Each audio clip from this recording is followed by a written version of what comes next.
Hello everyone, नमस्कार। I hope कि आप सभी अच्छे होंगे। दोस्तों, सभी लोग लीगल लैंग्वेज को आसानी से नहीं समझ पाते हैं, इसीलिए आज हम इस सेगमेंट में कॉन्स्टिट्यूशन के आर्टिकल 309 को आसान भाषा में समझने का प्रयास करेंगे। दोस्तों, जानकारी अच्छी लगेगी तो वीडियो को लाइक, शेयर और चैनल को सब्सक्राइब जरूर कर दें। तो दोस्तों, बिना किसी देरी के शुरू करते हैं आज की वीडियो। दोस्तों, कॉन्स्टिट्यूशन का आर्टिकल 309 संघ या राज्य की सेवा करने वाले व्यक्तियों की भर्ती और सेवा की शर्तों के बारे में प्रावधान करता है। आइए एक बार इसे कानूनी भाषा में देख लेते हैं। इस संविधान के उपबंधों के अधीन रहते हुए समुचित विधानमंडल के अधिनियम संघ या किसी राज्य के कार्यकलाप से संबंधित लोक सेवाओं और पदों के लिए भर्ती का और नियुक्त व्यक्तियों की सेवा की शर्तों का विनियमन कर सकेंगे, परंतु जब तक इस अनुच्छेद के अधीन समुचित विधानमंडल के अधिनियम द्वारा या उसके अधीन इस निमित्त उपबंध नहीं किया जाता है, तब तक यथास्थिति संघ के कार्यकलाप से संबंधित सेवाओं और पदों की दशा में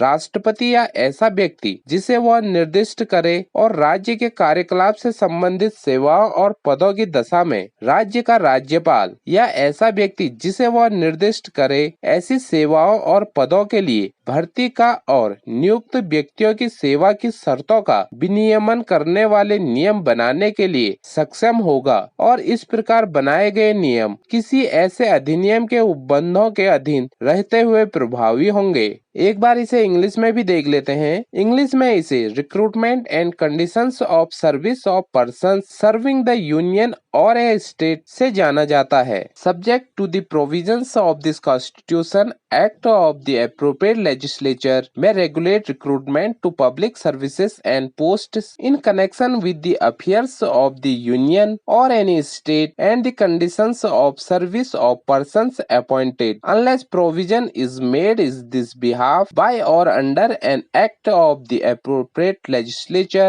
in the case of services and posts connected with the affairs of the union as the case may be the president or such person as he may direct and services and posts connected with the affairs of the state as the case may be the governor of the state or such person as he may direct shall be competent to make rules regulating the recruitment to such services and posts and the conditions of the service of persons appointed and the rules so made shall be governed by any such act subject to the provisions of the act। दोस्तों, article 309 को हमने legal language में देख लिया है। अब इसे आसान भाषा में समझने का प्रयास करते हैं। दोस्तों, हमारे मूल संविधान में लिखा है जो लोक सेवकों का रिक्रूटमेंट है, अर्थात लोक सेवकों की जो नियुक्ति है या भर्ती है और इससे संबंधित जो सेवा शर्तें हैं कि लोक सेवकों की नियुक्ति कैसे होगी, इसके क्या क्या नियम और शर्तें होंगी, इस पर कानून बनाने का अधिकार संसद और राज्य विधानमंडल को दिया गया था। अर्थात जो लोक सेवाएं केंद्र के अधीन आती हैं, उन पर नियुक्ति कैसे होगी, उसकी सेवा शर्तें क्या होंगी, ये कानून संसद बनाएगी। संसद यह तय करेगी कि उनके लिए क्या नियम होने चाहिए। इसी प्रकार जो राज्य के अधीन लोक सेवाएं हैं, उन पर कानून बनाने का अधिकार राज्य विधानमंडल को होगा। विधानमंडल यह तय करेगी कि इनकी क्या सेवा शर्तें होंगी, परंतु जब तक संसद और राज्य विधानमंडल इन पर कानून नहीं बना लेते, तब तक यह अधिकार राष्ट्रपति और राज्यपाल को होगा। यानी केंद्र के अधीन जो सेवाएं हैं, उसके जो भर्ती नियुक्ति की सेवा शर्तें हैं, ये कैसे होंगी, ये राष्ट्रपति तय करेंगे जब तक संसद इस पर कानून नहीं बना लेते तब तक। और इसी प्रकार राज्य के लिए यह अधिकार राज्यपाल को होगा जब तक कि राज्य विधानमंडल इस पर कानून नहीं बना लेते। यह आर्टिकल तब तक ही प्रभावी होगा जब तक इस संबंध में संसद या राज्य विधानमंडल द्वारा कानून नहीं बना लिया जाता। अगर ऐसा कानून केंद्र के संबंध में संसद ने और राज्यों के संबंध में राज्य विधानमंडल ने बना लिया है, तो फिर उस पर यह आर्टिकल लागू नहीं होगा। दोस्तों, राज्य के मामलों में राज्यपाल और केंद्र के मामलों में राष्ट्रपति इन नियमों में कभी भी बदलाव कर सकते हैं और ये बदले नियम कब से लागू होंगे, ये सब नोटिफिकेशन में लिखा होगा। यानी बदले नियम लागू होने के बाद सभी भर्तियां, सेवा नियम और सेवा शर्तें बदले नियमों के अनुसार ही होंगी। तो दोस्तों, आई होप कि आर्टिकल 309 आपको समझ में आ गया होगा। तो मिलते हैं अगली वीडियो में कुछ और नई कानूनी जानकारी के साथ। तब तक स्वस्थ व सुरक्षित रहें।